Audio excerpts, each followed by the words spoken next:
Scott, there was a time if you wanted to communicate with local government, you went to a meeting or you spoke at a meeting if you could get on the agenda, or you wrote a letter. Today, how are the government agencies using technology to communicate with their people that they serve? Communications have evolved within our local governments since 1995. In 1995, there was some free money available. There was a grant made so that local governments could get a connection to the internet from their particular locations. And being free, everybody took advantage of it. And when the free aspect ended about 2 years later in 1997, time came to pay. And then all of a sudden, local governments thought, well, how are we really using this, and how can we use this to communicate? And by and large, 3 government segments really took hold and said, we need this, and here's how we're going to use it. One was law enforcement. Law enforcement has a need to communicate with each interagency, and also with the state and with the county in its records for justice. The other were the libraries. The libraries formed a consortium called MarinNet. And you see MarinNet, its public face is at www.marinnet.info.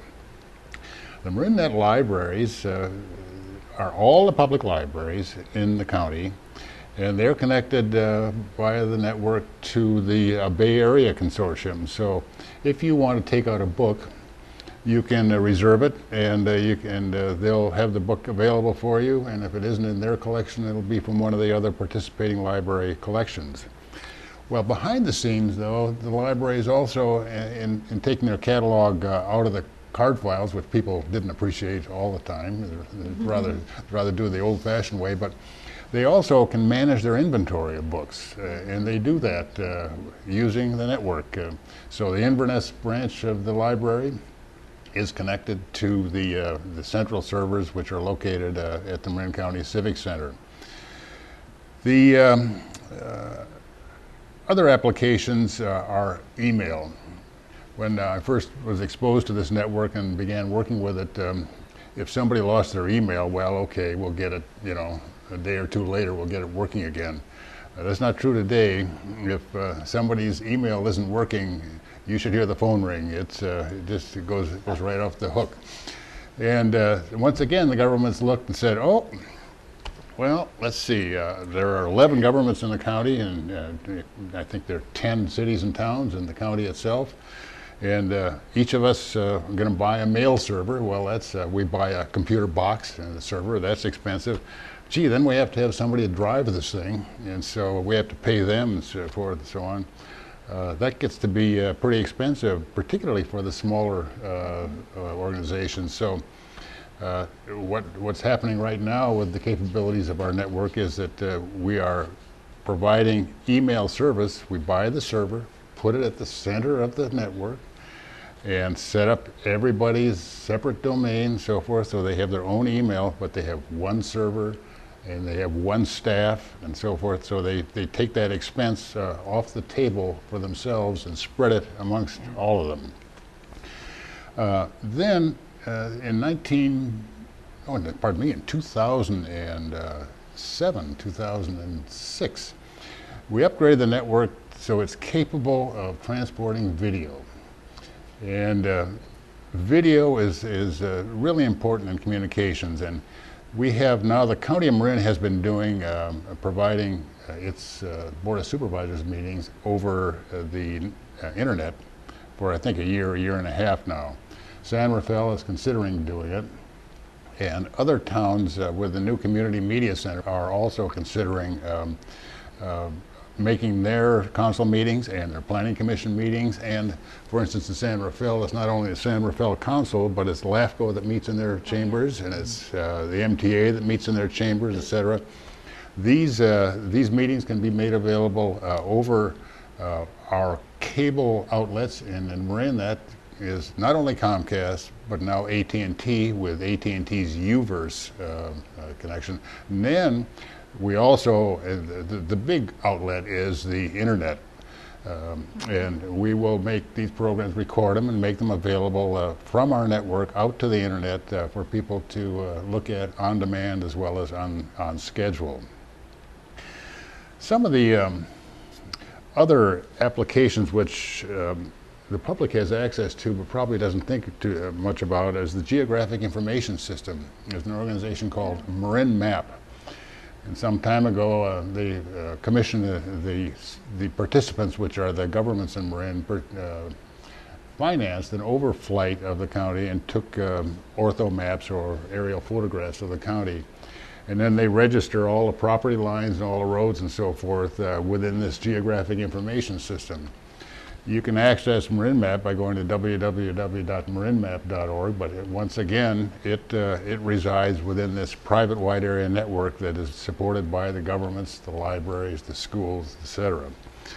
So these are some of the many things that the government is doing, and I'd be happy to answer any questions you may have about this. You mentioned the library. One of the nice things is that they'll send me a notice when my books are due. Yes. And I can reserve a book in the bookmobile, so those are nice.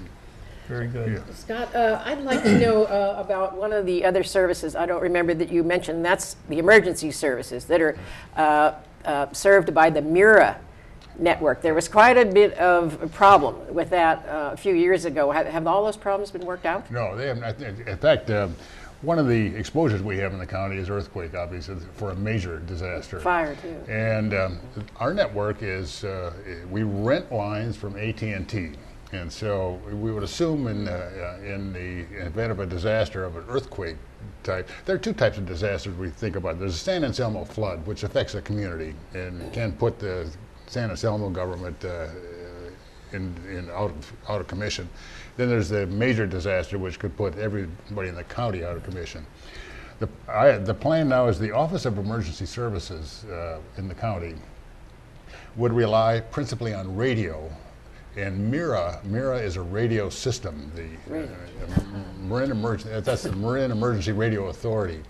And they have microwave towers, some of which made the news, particularly in Tiburon for a long period of time, which carry public safety communications, voice communications. We're working all the time to make sure that our wireline connections are supplemented by wireless communications. So we have wireless communications available from the libraries for the public use. We have wireless available for law enforcement, which is encrypted and nobody can break into it in various areas. And our local governments are concerned about the fact that they may lose their data, and how are they ever going to recover it? In other words, all our financial records are on file, and employee records, etc.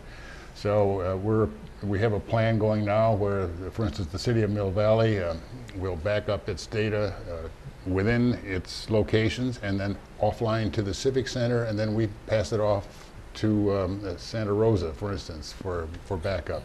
Then in the event of disaster, should City Hall burn down, within a day at most, all business systems can be recovered and administered from a separate site.